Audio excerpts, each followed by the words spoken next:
A idosa rica vendia flores na calçada e todos estranhavam. Então eu comecei a comprar suas flores todos os dias. E ficamos amigas, e ela me revelou o motivo de vender flores nas ruas. O cheiro das rosas invadiu minhas narinas antes mesmo que eu a visse. Mas eu já sabia que ela estaria ali, no mesmo lugar de sempre, com seu caixote de madeira virado, servindo como uma pequena mesa improvisada, e baldes de plástico cheios das flores mais lindas que eu já tinha visto.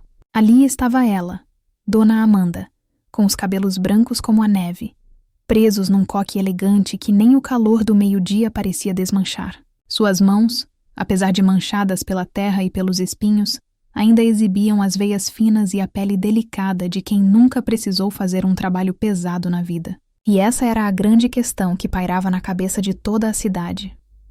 Por que uma das mulheres mais ricas do estado estava ali, vendendo flores na calçada como se sua vida dependesse disso? Eu parei em frente à sua banca, como fazia todas as manhãs. Bom dia, Dona Amanda. Quero um buquê de margaridas hoje, por favor.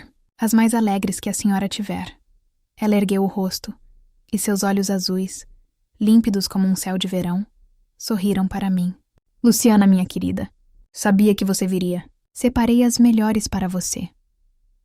Sua voz era suave, calma, como uma melodia tranquila no meio do barulho ensurdecedor dos carros e das buzinas. Enquanto ela juntava as margaridas com uma destreza impressionante, amarrando-as com uma fita de cetim simples, eu observava o movimento ao nosso redor. Era sempre o mesmo espetáculo. Um carro de luxo passou devagar, e a mulher no banco do passageiro abaixou o vidro escuro apenas o suficiente para cochichar com o motorista, ambos olhando e rindo discretamente na direção de Dona Amanda. Logo atrás, um grupo de jovens engravatados, provavelmente saindo para o almoço, passou e um deles disse em voz alta: "Olha a milionária maluca aí de novo. Deve ser para pagar os impostos da mansão." O grupo riu e seguiu em frente, sem sequer olhar para as flores. Dona Amanda não pareceu se abalar. Nem um músculo de seu rosto se moveu. Ela continuou a arrumar meu buquê, escolhendo cada flor com um carinho que me emocionava. Aquilo me doía. Eu não entendia a maldade das pessoas, a necessidade de zombar de alguém que não estava fazendo mal a ninguém. Mas para cada pessoa que a ridicularizava, outras 2 ou 3 paravam. Uma senhora, com uma sacola de feira na mão, se aproximou timidamente. "Dona Amanda, me vê 3 rosas vermelhas? Meu marido e eu fazemos aniversário de casamento hoje." Dona Amanda abriu o sorriso mais doce do mundo e, além de vender as rosas, disse: "Que Deus abençoe a união de vocês por muitos e muitos anos. Leve esta branca também, como um presente meu, para simbolizar a paz no seu lar." A mulher quase chorou de gratidão e saiu dali com as flores apertadas contra o peito. Em seguida, um homem de terno, com uma pasta na mão, parou apressado. "Me dá um buquê qualquer. Rápido, por favor." Ele mal olhou para ela. Parecia mais interessado em fazer uma boa ação rápida. Pagou, pegou as flores e assim que dobrou a esquina, a 50 metros de distância, eu o vi jogando o buquê inteiro na primeira lixeira que encontrou. Meu estômago se revirou. Senti uma raiva subir pela garganta. Como alguém podia ser tão vazio? Dona Amanda, que também viu a cena, apenas suspirou. Um suspiro longo, cansado, mas sem raiva. Havia uma tristeza em seu olhar. Mas era uma tristeza antiga, conformada. Ela se virou para mim e me entregou as minhas margaridas. "Prontinho, Luciana. Aqui está a sua dose de alegria para hoje." "Obrigada, Dona Amanda." Eu paguei e segurei as flores. Queria dizer algo. Queria perguntar por que ela aguentava aquilo. Por que se submetia a essa humilhação diária, sob o sol forte, ouvindo coisas que ninguém deveria ouvir. Todos sabiam da sua história. A família dela era dona de quase metade dos imóveis comerciais do centro. Tinham uma rede de restaurantes de luxo que eram famosos no país inteiro. Ela poderia estar em qualquer lugar do mundo. Num cruzeiro pelas ilhas gregas, num spa nos Alpes suíços, ou simplesmente no conforto de sua mansão com piscina e jardim impecável. Mas não. Ela estava ali, vendendo flores num caixote. Os rumores eram muitos. Diziam que ela tinha perdido o juízo depois que o marido faleceu. Outros, que era uma promessa que ela havia feito. Havia até quem dissesse que a família a obrigava, numa espécie de castigo por alguma coisa que ela fez no passado. Nenhuma das histórias parecia fazer sentido. Dona Amanda era uma das mulheres mais lúcidas e inteligentes que eu já tinha visto. Comecei a comprar suas flores por pena, confesso. No primeiro dia em que a vi, senti meu coração apertar. Achei que ela precisava de dinheiro, antes de descobrir quem ela era. Depois que soube, apenas se transformou em curiosidade. E a curiosidade, com o tempo, virou um hábito, um ritual. Eu precisava passar ali, ver se ela estava bem, levar um pouco do meu dinheiro e sair com um pouco da sua paz. Era uma troca justa. As flores que eu comprava enfeitavam minha pequena casa. Meu apartamento, que antes era sem vida, agora tinha cor em todos os cantos. Tinha o cheiro das manhãs com Dona Amanda. Meus colegas de trabalho até brincavam. Diziam que eu ia abrir uma floricultura. Eu apenas sorria. Eles não entendiam que aquelas flores eram mais do que flores. Eram um elo, um mistério que eu sentia que precisava desvendar. Naquele dia, enquanto eu me afastava com as minhas margaridas, olhei para trás. Ela já atendia outra pessoa. Um jovem estudante que parecia comprar uma única flor para a namorada. O sorriso dela para o rapaz era o mesmo sorriso que ela me dava todos os dias. Genuíno. Puro. Eu decidi ali, naquele momento, que não seria mais uma espectadora. Eu precisava me aproximar. Precisava entender o que se passava no coração daquela mulher. O mistério de Dona Amanda tinha se tornado o meu mistério. E eu não ia descansar até descobrir a verdade. No dia seguinte, a imagem daquele homem jogando o buquê no lixo não saía da minha cabeça. Não era mais só curiosidade. Era uma necessidade de proteger aquela senhora, de alguma forma. Decidi que não seria mais apenas a cliente das 9 da manhã. Passei numa padaria no caminho e comprei 2 cafés, um para mim e um para ela, e um saquinho de biscoitos de queijo, quentinhos, recém-saídos do forno. Cheguei à sua banca improvisada com um sorriso nervoso. Bom dia, Dona Amanda. Hoje, além das flores, eu trouxe um café da manhã. Os olhos dela se arregalaram por um instante. Uma surpresa genuína que logo se transformou num sorriso que iluminou todo o seu rosto. Minha querida, que gentileza a sua. Você não precisava. Eu quis, respondi, entregando-lhe o copo de café e o saquinho de papel pardo. Achei que um café quentinho faria bem. Sentamo-nos em 2 caixotes vazios que ela mantinha ali, e pela primeira vez não falamos de flores. Ela me perguntou sobre meu trabalho, sobre minha família, que morava longe, em outra cidade. Eu falei da saudade que sentia dos meus pais e da minha irmã mais nova. Falei sobre como a cidade grande às vezes era solitária. Dona Amanda ouvia com uma atenção que poucas pessoas no mundo parecem ter. Ela não me interrompia, não dava conselhos que eu não pedi. Apenas ouvia, e seus olhos diziam que ela entendia. Ela, por sua vez, contou-me sobre seu jardim. Descreveu com uma paixão contagiante como cuidava de cada planta, como conversava com suas orquídeas e como acreditava que as plantas sentiam o nosso carinho. Falou sobre o marido, falecido há alguns anos, e de como ele costumava trazer uma flor diferente para ela todos os dias, sem falta. Havia uma doçura em sua voz, uma saudade que não era triste, mas sim cheia de amor e boas lembranças. Esse pequeno ritual se repetiu. Todos os dias eu levava um café, um suco, um pão de queijo. Nossas conversas se tornaram o ponto alto do meu dia. Eu chegava mais cedo ao trabalho só para ter mais tempo com ela. Em pouco tempo eu não era mais a única. Notei que um rapaz jovem, que sempre passava de bicicleta, às vezes deixava uma garrafa de água gelada para ela. "Para aguentar o calor, Dona Amanda!" Ele gritava já pedalando para longe. Uma outra senhora, Dona Célia, que tinha uma pequena loja de tecidos na mesma rua, aparecia na hora do almoço com uma marmita simples. "Fiz um pouco a mais, Amanda. Coma enquanto está quente." Percebi que se formava ao redor dela uma pequena rede de afeto, uma corrente de pessoas que, assim como eu, viam além da figura excêntrica da milionária vendendo flores. Víamos uma mulher com um coração imenso, que por algum motivo escolhia estar ali. E nós escolhíamos estar com ela. Nós éramos os seus guardiões silenciosos contra os olhares maldosos e os comentários venenosos que, infelizmente, nunca cessavam. Mas o mistério continuava, e ele se intensificava em certos períodos do ano. Eu notei um padrão. Ela não estava ali todos os dias. Aparecia por 1 ou 2 semanas, sempre nas mesmas épocas. Uma semana no início do outono, outra no auge do inverno, e mais uma na primavera. Depois, simplesmente desaparecia, e a calçada voltava a ser apenas uma calçada cinzenta e sem vida. Por que aquelas datas específicas? O que elas significavam? A curiosidade dentro de mim crescia como uma planta trepadeira, se enroscando em todos os meus pensamentos. Eu me sentia íntima o suficiente para perguntar, mas ao mesmo tempo tinha medo. Medo de quebrar o encanto da nossa amizade, de parecer apenas mais uma curiosa querendo saber da vida da mulher rica. Eu não era assim. Meu interesse era genuíno, nascido de um carinho verdadeiro que eu passei a sentir por ela. A gota d'água foi numa tarde de chuva fina e insistente. O movimento estava fraco, e a maioria das pessoas corria para se abrigar. Dona Amanda estava ali, com um guarda-chuva grande e colorido, protegendo a si e as suas flores. Um carro importado parou no semáforo ao lado dela. Um jovem, no banco do carona, abriu o vidro.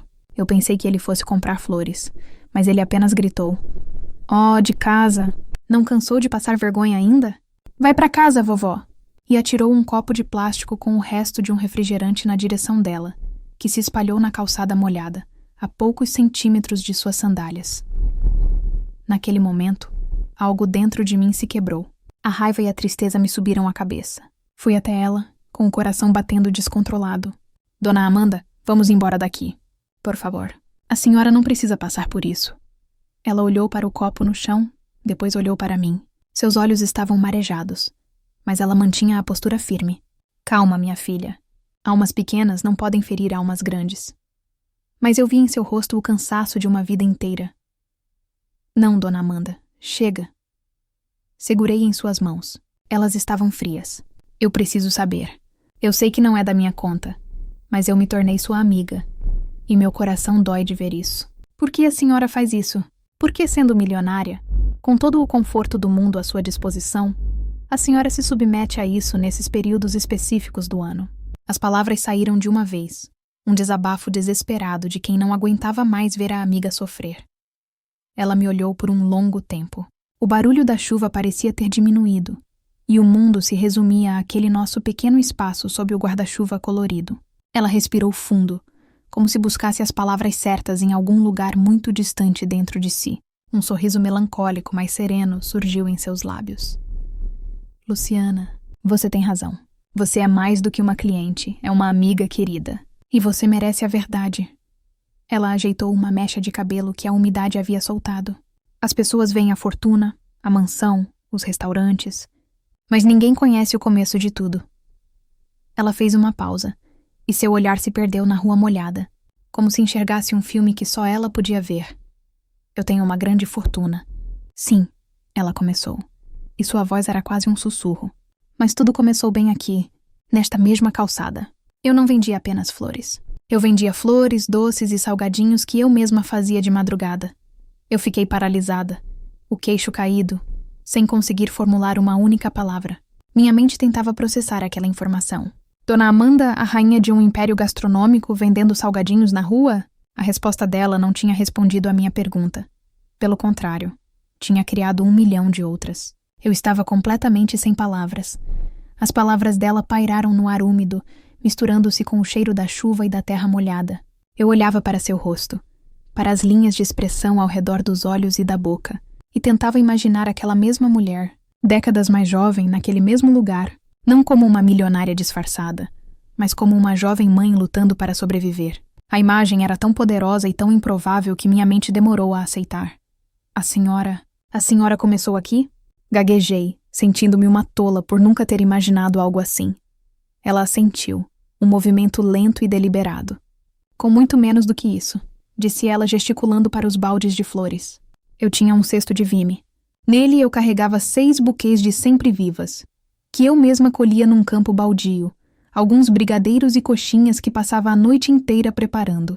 Meu marido trabalhava em uma construção civil. Ganhava muito pouco. Tínhamos 2 filhos pequenos para criar. Eu vinha para esta calçada todos os dias, com o coração na mão. Cada não que eu ouvia era como uma pequena facada na minha esperança. Cada moeda que eu recebia era a garantia do pão na mesa naquela noite. Ela olhava para a rua, mas eu sabia que ela não via os carros passando. Ela via os fantasmas do seu passado. Via a si mesma, mais jovem, com os pés doendo, o sol queimando seu rosto no verão e o frio cortando sua pele no inverno. Eu aprendi mais sobre a vida e sobre as pessoas nesta calçada do que em qualquer livro ou escola. Continuou ela, sua voz ganhando força. Aprendi a reconhecer a bondade nos olhos de um estranho. Aprendi a ignorar o desprezo daqueles que se achavam superiores. Aprendi que um sorriso pode desarmar a arrogância e que a persistência, meu bem, a persistência pode mover montanhas. Eu estava fascinada, pendurada em cada palavra dela. A história de Dona Amanda era a história de tantas pessoas, mas com um desfecho que parecia saído de um conto de fadas. Com o tempo, ela disse: eu juntei dinheiro suficiente para comprar uma barraca de verdade. Depois, aluguei uma pequena loja, onde comecei a servir refeições. O tempero era o mesmo dos salgadinhos. O carinho era o mesmo das flores. As coisas foram crescendo, Luciana. Meu marido largou a construção para me ajudar. Nossos filhos cresceram no meio das panelas e dos clientes. E um dia nós olhamos ao redor e tínhamos construído tudo isso. Meu coração estava apertado de emoção. Eu entendia agora a conexão dela com aquele lugar. Era o seu marco zero, o berço de todo o seu império. Então, é por isso que a senhora volta? Perguntei com a voz embargada. É para se lembrar? Para ser nostálgica? Era a única explicação lógica na minha cabeça. Voltar às origens para não se esquecer de quem era. Era uma atitude nobre, linda. Mas a resposta dela me pegou completamente de surpresa. Ela virou o rosto para mim, e pela primeira vez vi um brilho travesso em seus olhos azuis. Um brilho de inteligência afiada, de uma estrategista nata. Não, ela disse, com uma firmeza que me arrepiou. Nostalgia é uma cadeira de balanço confortável, minha querida. Ela nos embala, mas não nos leva a lugar nenhum. Eu não venho aqui apenas para lembrar. Eu venho aqui para aprender. Eu franzi a testa. Aprender? Mas a senhora já construiu tudo. O que mais há para aprender vendendo flores na rua? Tudo. Ela exclamou com uma paixão que me contagiou. Eu venho aqui para entender as pessoas hoje. Não as pessoas de 40 anos atrás. O mundo muda, Luciana. Os desejos mudam. As dores mudam. Aqui eu estudo ao vivo. Eu quero saber o que faz uma pessoa parar. O que a faz sorrir. O que a faz seguir em frente. Eu quero entender os sims e principalmente os nãos. Por que aquele jovem não comprou a flor? Foi o preço? A aparência? Ele estava com pressa? Cada não é uma lição de marketing, de vendas, de psicologia. Fiquei boquiaberta. Não era loucura. Não era penitência. Era uma pesquisa de campo. Uma aula de negócios a céu aberto, ministrada pela presidente do conselho. Quando um dos meus gerentes vem com uma planilha cheia de números me dizendo por que as vendas de uma sobremesa caíram, eu os escuto. Mas depois, eu me lembro do rosto da mulher que olhou para os meus brigadeiros hoje. Hesitou e disse: estou de dieta. A resposta nem sempre está nos números, Luciana. Está nos olhos, nos desejos não ditos das pessoas. Ela então me revelou a parte mais impressionante do seu plano. Você acha que eu venho aqui sozinha? Ela perguntou com aquele sorriso enigmático. Olhe discretamente para o outro lado da rua. Aquele carro cinza parado perto da árvore. Eu olhei. Era um carro comum, que eu nunca havia notado. Meu neto está ali. Ele tem 22 anos e acha que o mundo se resume a aplicativos e investimentos na bolsa. Uma vez por ano, a tarefa dele é ficar ali, das 8 da manhã às 5 da tarde, e simplesmente observar. Ele tem que me entregar um relatório no final do dia, não sobre quantas flores eu vendi, mas sobre as histórias que ele viu. Sobre o homem que jogou as flores no lixo, sobre a senhora que comprou as rosas para o aniversário de casamento, sobre você, que me traz café. Eu estava chocada. Meus filhos já fizeram isso. Meus outros netos também. Até meus bisnetos, os mais velhos, já vieram passar uma tarde vigiando a bisa maluca. Eles aprendem sobre humildade, sobre trabalho duro. Eles veem com os próprios olhos que o dinheiro que lhes dá conforto não nasceu em árvores. Nasceu nesta calçada, de muita luta e de muitos nãos. A genialidade daquilo me deixou sem ar. Não era uma vingança contra a sociedade que a humilhava. Era uma lição para a sua própria família. Uma vacina contra a arrogância que a riqueza pode trazer. E não são só eles. Ela concluiu, baixando o tom de voz, como se me contasse o maior dos segredos. Alguns dos meus melhores funcionários, os diretores dos restaurantes, os chefes de cozinha, eles também vêm. Ficam em algum café por perto, observam. Eles aprendem sobre como tratar um cliente com dignidade, seja ele um milionário apressado ou um estudante sem dinheiro. Eles veem na prática que a base do nosso negócio não é comida de luxo. É gente. E gente, a gente só entende de verdade quando desce do pedestal e pisa no mesmo chão que elas. Eu olhei para a Dona Amanda e não vi mais uma idosa frágil sendo humilhada na rua. Eu vi uma rainha, uma mestra, uma estrategista brilhante que transformou uma calçada suja em sua mais importante sala de aula. A suposta humilhação era, na verdade, sua maior fonte de poder e sabedoria. A chuva fina continuava a cair, mas eu mal a sentia. O mundo ao meu redor parecia ter se dissolvido, deixando apenas a mim e a Dona Amanda sob o seu guarda-chuva colorido, que agora me parecia o centro do universo. Tudo o que eu achava que sabia sobre ela, sobre riqueza, sobre sucesso, havia se desfeito em um instante. Ela não estava ali por nostalgia, nem por penitência. Ela estava ali numa missão. Uma aula magna disfarçada de banca de flores. Eu estava tão absorta em sua revelação que mal conseguia respirar. Então, comecei, a voz trêmula. Todas aquelas pessoas, os que riem, os que a ofendem, o homem que jogou o buquê no lixo, eles são parte da lição? Um sorriso sábio, um pouco triste, mas imensamente poderoso, formou-se em seus lábios. Eles são a parte mais importante, Luciana. Eles são os professores mais severos. Eles ensinam aos meus netos, aos meus funcionários e a mim mesma todos os dias sobre o que não devemos nos tornar. Ensinam sobre a fragilidade do ego, sobre a pobreza de espírito que muitas vezes acompanha a riqueza material. Eles nos mostram que ter dinheiro no bolso não significa ter valor na alma. A palavra vingança, que antes me parecia tão distante, agora fazia um sentido completamente novo. Não era uma vingança de revidar, de humilhar de volta. Era algo muito mais profundo, mais elegante, quase poético. Mas isso não a machuca? Insisti, pensando no copo de refrigerante atirado em sua direção. A senhora nunca sentiu vontade de simplesmente se levantar e dizer quem é? De mostrar a eles o quão pequenos eles são perto da senhora?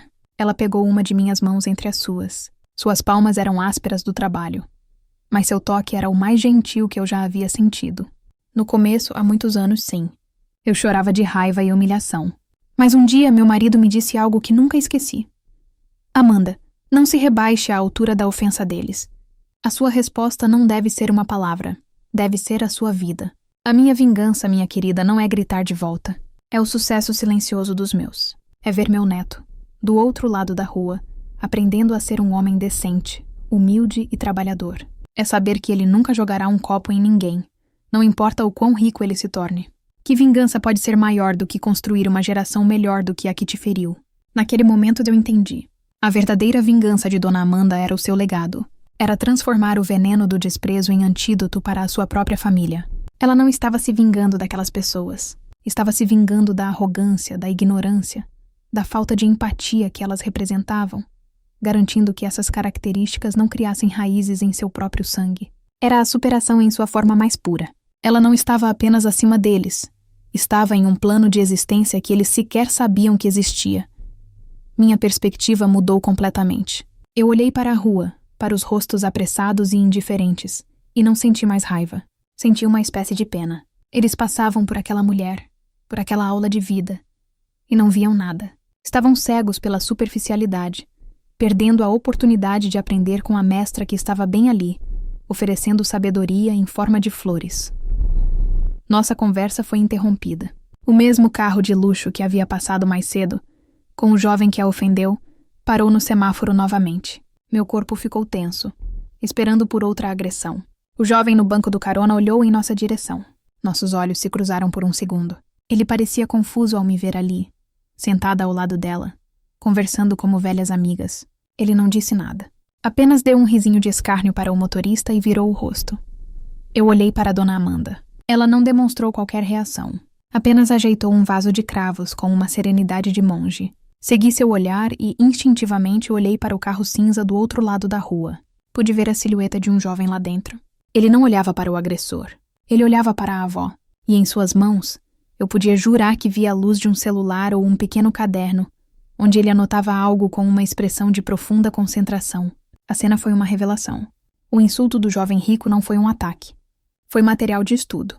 Foi um dado, uma variável na complexa equação de negócios e de vida que Dona Amanda resolvia todos os dias. Eu comecei a rir. Uma risada baixa de puro assombro e admiração. A senhora é a pessoa mais genial que eu já conheci na vida. Ela sorriu para mim, um sorriso de cumplicidade. A vida é a nossa melhor professora, Luciana. Basta a gente querer ser um bom aluno. Ficamos ali até a chuva passar, e o sol tímido do fim de tarde aparecer. Ajudei-a a guardar os baldes vazios e as poucas flores que sobraram. Enquanto arrumávamos as coisas, ela me disse: "Esta é a minha última semana nesta estação. Só volto no inverno."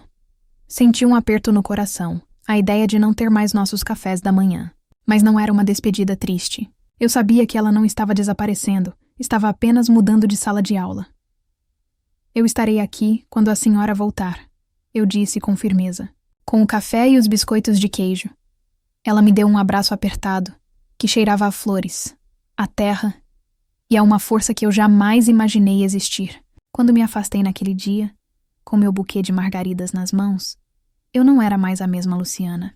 A mulher que amava flores tinha aprendido que as flores mais raras não são as que estão nos vasos, mas as que crescem na alma das pessoas.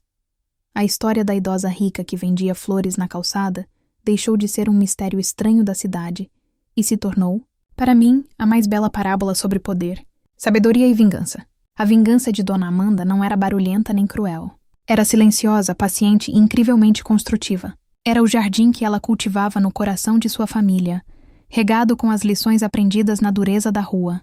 E eu, por um presente do destino, tive a honra de ser uma pequena flor naquele jardim. Eu jamais imaginei que a lição mais valiosa da minha vida sobre negócios, caráter e a verdadeira natureza da riqueza eu aprenderia ali, numa calçada, comprando flores de uma rainha disfarçada de vendedora.